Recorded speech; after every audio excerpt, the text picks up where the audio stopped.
So we're going to go ahead and get started with the campus updates. I threw a link to a Google Doc in the chat. So if people want to pull that up, the format that we're going to use for campus updates. So if you've been to our previous annual meetings, you'll know that we usually give each campus somewhere between 3 and 5 minutes to have somebody go up to the front of the room and report out on what their campus has been up to. With this being a virtual meeting, we didn't want to take up that much time to have people do the updates. So we asked for people to provide them in advance, and we've been sending out numerous emails encouraging people to watch them.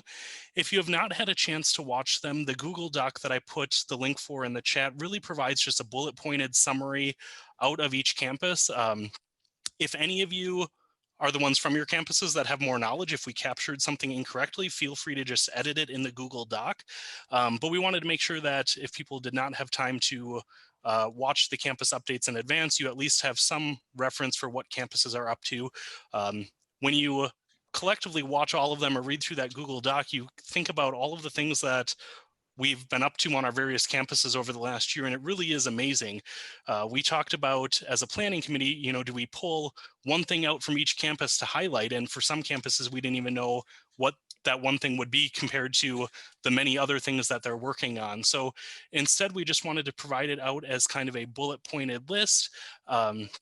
So hopefully, again, people read them in advance. Otherwise, you can quickly skim that document. The rest of the format for this session, we really wanted to allow people to have time to talk with people, hear more about what's going on, and things like that. So while we set aside a few minutes for people to look through that document, we wanted to open it up to just anybody that maybe did not have a chance to post an update or submit one in advance. So in particular, I think we did not receive anything from Eau Claire or Parkside. So if there's anybody from either of those campuses that would like to unmute yourselves and just provide a very brief 1 to 2 minute overview of what you're up to, feel free to do so. Otherwise, we're just going to let it be quiet for a few minutes while people have a chance to read through that Google Doc. So again, anybody from Eau Claire or Parkside, or really any of the other campuses, if there's a new update that you wanted to share since you did your update, now is the time to do that. So again, we'll just take a few minutes.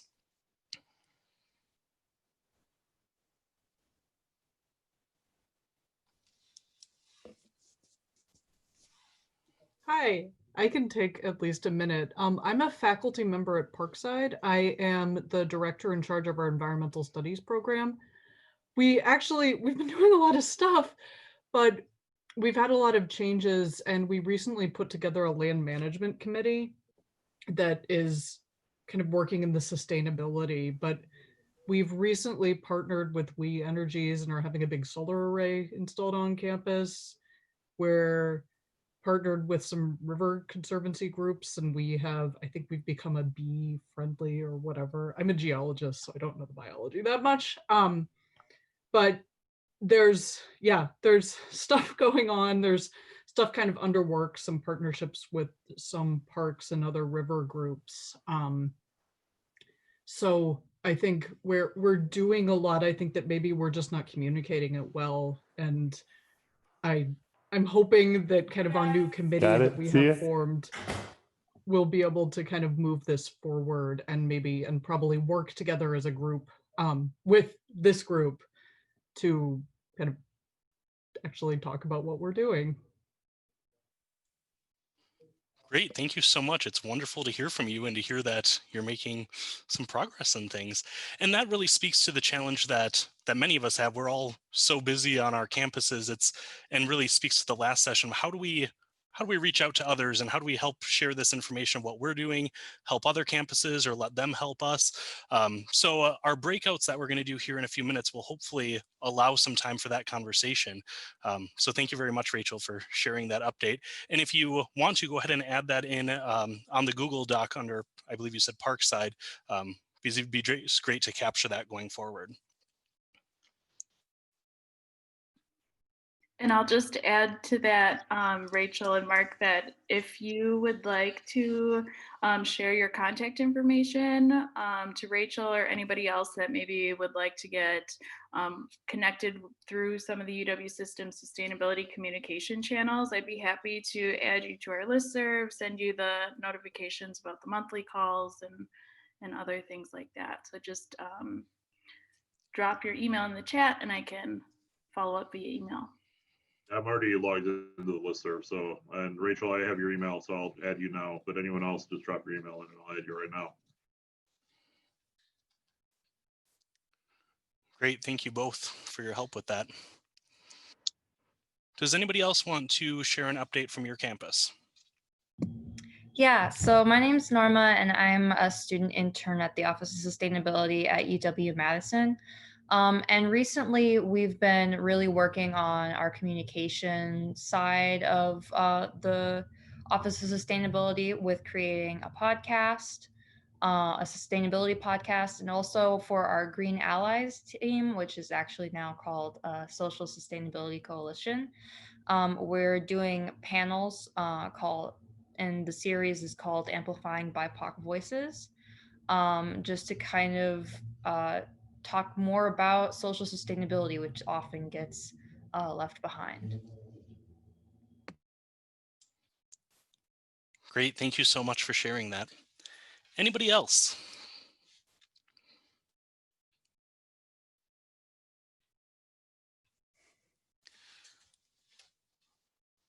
All right, well, again, the format for the remainder of this session is that we're going to do a breakout, and we have a couple prompts that I'll share with you in a second.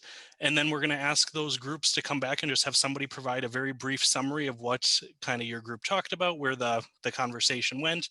And then we'll do a second breakout, randomizing them both times. So we hopefully get people from different campuses connected with people from other campuses a little bit. And then at the end, we will again have groups report out a little bit. So the discussion prompts are also in that Google Doc. So once Jake splits us all up into groups and we don't have the PowerPoint up, I wanted to make sure everybody still has the 2 discussion prompts. So when you get into your breakouts, we ask that you do quick introductions. We do say quick introductions because we're only having about 15 minutes for each breakout. So just name, school group, and then affiliation or kind of why you're attending the annual meeting. We ask that you please assign a note taker and then also a reporter. The note takers are going to be asked to email kind of just any notes that you take to sustainability@uwrf.edu, which is on future slides, and also that Google Doc, because we're going to compile kind of all of these notes to keep record of what people are talking about, where the trends are, maybe what people seem to have the most interest in, because that could help guide future presentations at annual meetings or other virtual events and things. So the first breakout prompt is, what are campuses doing to bring recognition to their current sustainability efforts? Can these be replicated on other campuses? So we really want this question to focus on things that are already being done on campuses, things that we heard about through the various campus updates that we maybe want more information on, because then the next prompt is going to focus more on going forward, what happens and how can we help each other out. So now is your chance to maybe brag a little bit more about what you're doing and share some of those details.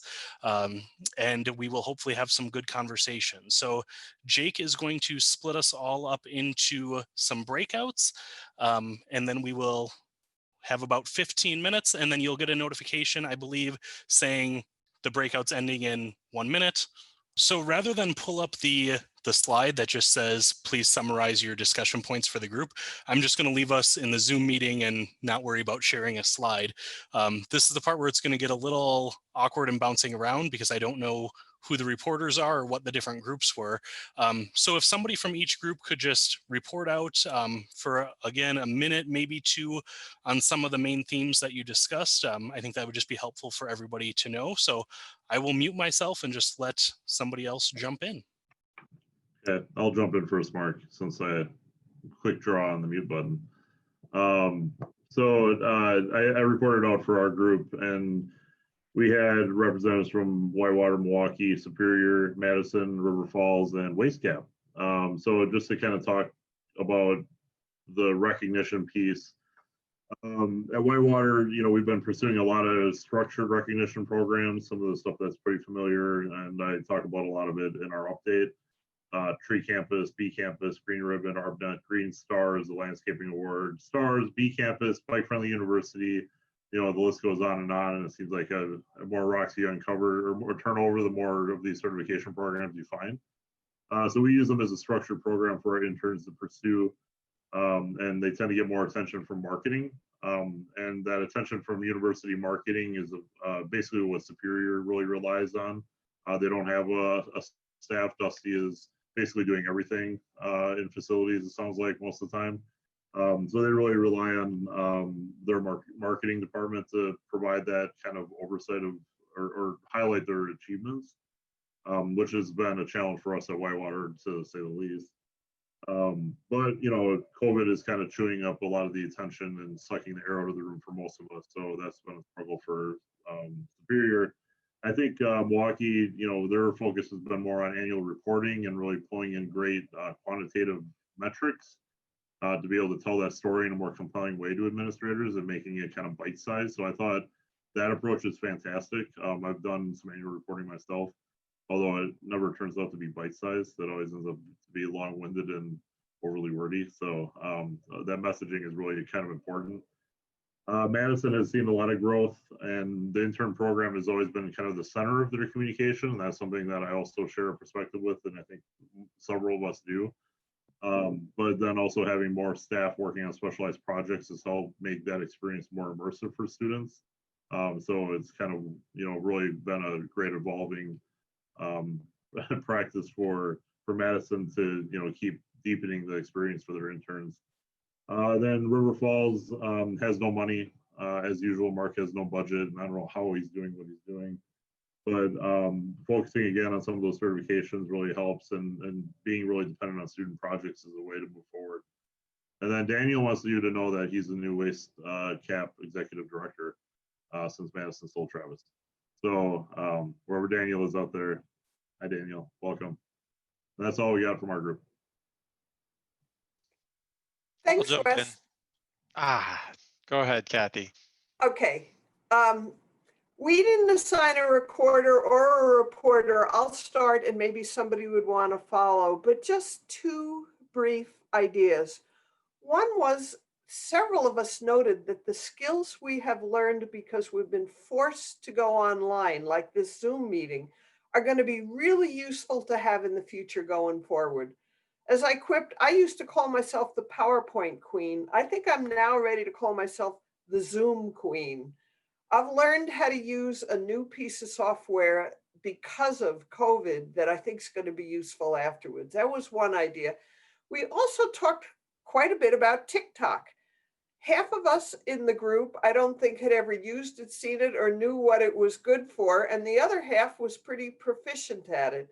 It seemed an opportunity. I'll have to let the others speak for what it was the opportunity for, because I think you know which half of the group I was in. But I'll stop there and see if anybody else from our group wants to chime in.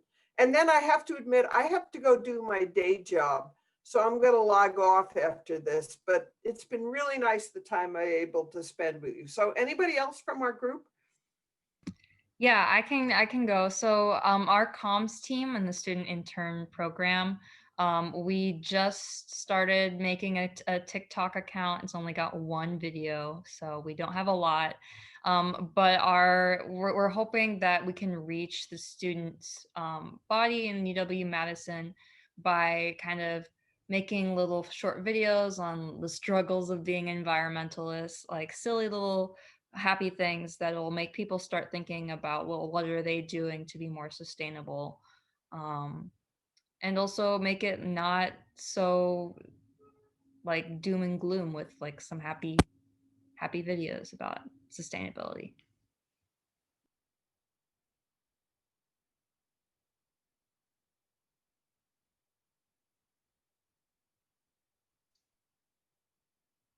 All right, I'll use that opportunity to jump to our group, in part because that was one of the things we talked about was I think the role of students in all of this. So we had representatives from Platteville, Madison, Stevens Point, and Eau Claire, and I think a unifying theme, in a sense, was the power of students. Whether it was Lauren and the team in Eau Claire talking about basically the fact that if they want a story written, they have to do it themselves. And there are both, I suppose, advantages to that, getting good experience, and also the disadvantages of say, being able to bring in a communications intern, but then having that person turn over, you have no institutional memory, it's hard to kind of build up a longer term strategy. Dave mentioned the divestment coalition movement that has been starting and expanding across the system campuses. I see Molly there.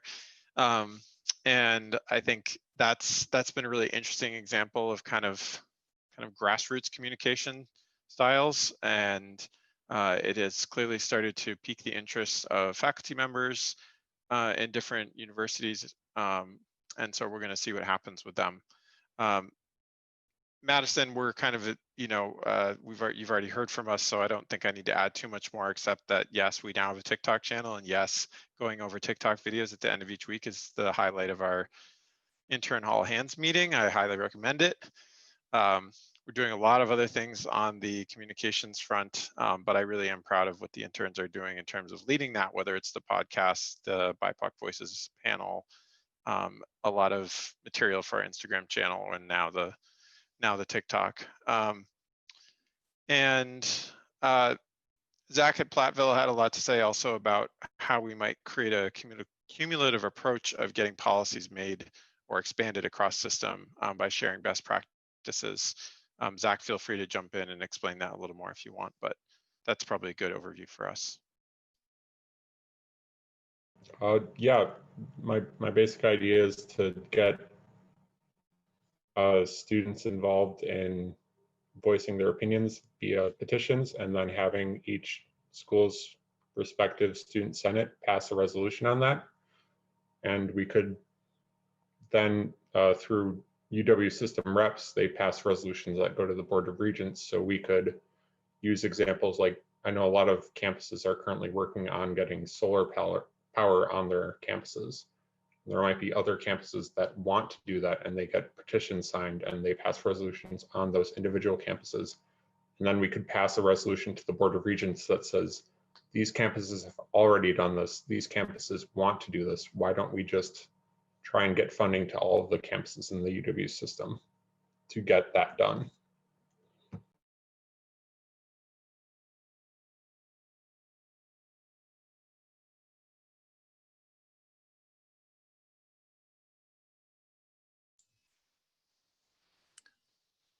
All right, are there any other groups that would like to share?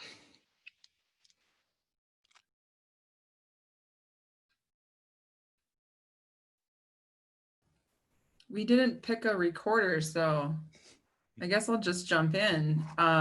It felt too short, of course. We got to see Corinne from USGBC and representatives from Stout, Stevens Point, Madison, Platteville, and Parkside, I believe. I hope I represented. It was nice to be in a group like that. There's a lot of focus on third-party certifications at our campuses and the dependency. Let's go back to those awesome students who are doing a lot of the work in our offices. And just to point out, I raised the dilemma that Amy resounded of the capacity we have to do the communications, but also do the work and things. And I guess someone did mention our annual report. I didn't even think to share that. But essentially in Milwaukee, I feel very focused on our strategy and about meeting students where they're at. And it feels like we've pulled into like a stronger focus that hasn't had as much of a broad communications. I've even been called out on it by my peers, thinking that we seek too many kudos, which is an interesting dilemma to be had. So, but to be reflective, it's something I need to think about. So yeah, anyone else, please chime in. Molly, you might have something, or others from our group. I feel like overall, in general, just from like what I'm hearing from all the groups, we're all on the same page of like using social media now, because it was kind of like a backup for how we talk about what's going on, but like it's been our main front. So we all talked about like rebranding and like, you know, using videos that we've made. But then one of the other things we talked about was a couple of campuses working with admissions, you know, when you're doing tours and stuff, like representing the campus sustainably. But yeah, Kate brought up one more thing. You brought up like Maslow's, I don't even know if I say that right, hierarchy of needs, and talking about just making sure that students are getting everything they need right now because of COVID or even before COVID. So I think that's something that we all have to be grounded a little bit too and realize that there's a lot going on, and sometimes sustainability is going to get put to the side to meet those basic needs like getting food or housing. So that's all I have. Great, thank you, everyone. So the first prompt was really focusing on what are we currently doing. The next prompt is a little bit more of like, what's next? What do we want to do? And as you can tell from some of the conversation, we've already naturally started progressing into like, how can we do that? So we're going to have Jake split us up into groups. We're going to take about 9 to 10 minutes for this next breakout. We're going to cut it a little short as we've already started some of the conversation. With this campus updates presentation, I feel like no matter how much time we spend on it on any given annual meeting, there's never enough time, but hopefully this can start getting you connected with other campuses to see kind of what other people are doing, or maybe who might be able to provide some resources and things. So Jake will split us off. And again, the focus now is like, what's next? What are things that you want to do that you could maybe get help with? Or what are things that you've done well that you could maybe offer some support to other campuses? All right, Mark, looks like we're all set. Sounds good. Thanks, Jake.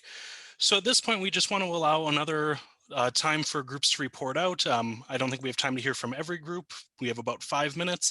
But if there's anybody that would like to share kind of what their group talked about, any great ideas or just any thoughts in general, now is the time. So I'll just let you jump in.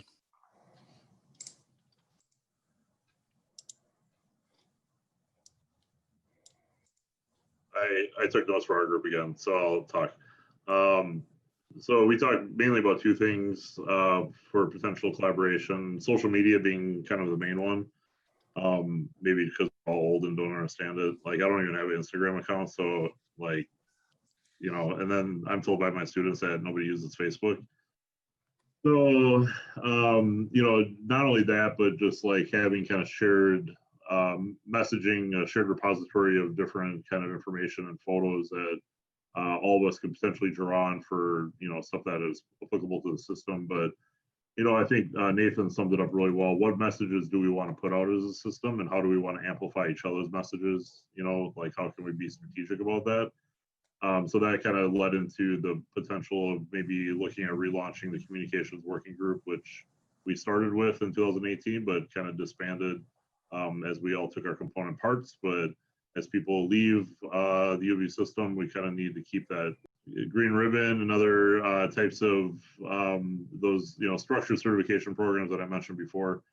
So, you know, having a list of who's doing what and trying to coordinate our actions could be an extension sort of related to the STARS working group. So those are the two things we talked about.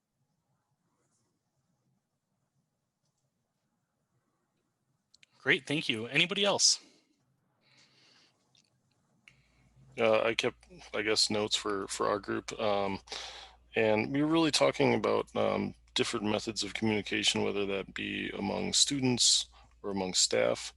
And Molly, if you're all right, I'll put you on the spot because I think you had a great idea for how to connect students and collaborate.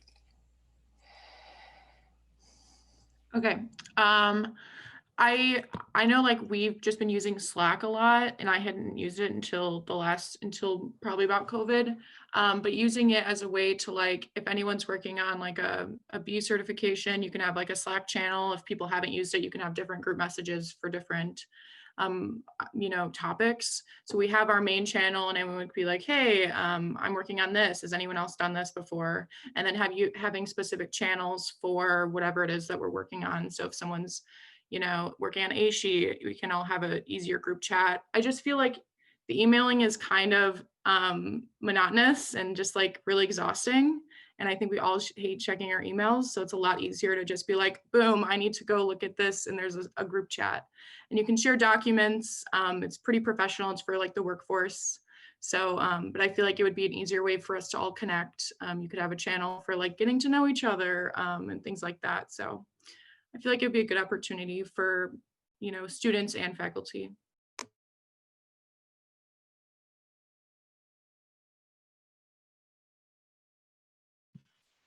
I'm not sure how many working groups we had, but I took notes for ours. And any of my fellows who were in that meeting, please, if I'm missing something, let me know. But we started off by acknowledging our shared struggles, the shared pain points that we have with social media and the concept of managing and keeping up to date with them. And then we moved into the concept of shared messaging, photos, etc. We kind of went at this at an implementation kind of lens. How can we do this?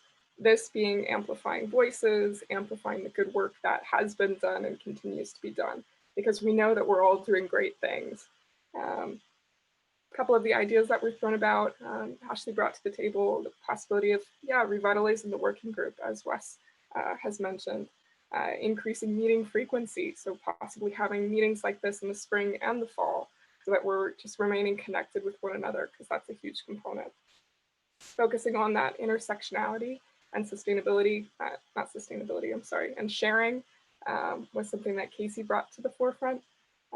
Updating websites and updating communications on a system level, which is definitely a struggle and heads back to the great work that Kate and others on the position working group are focusing on, and breaking down silos, and a lot easier said than done, but incredibly important.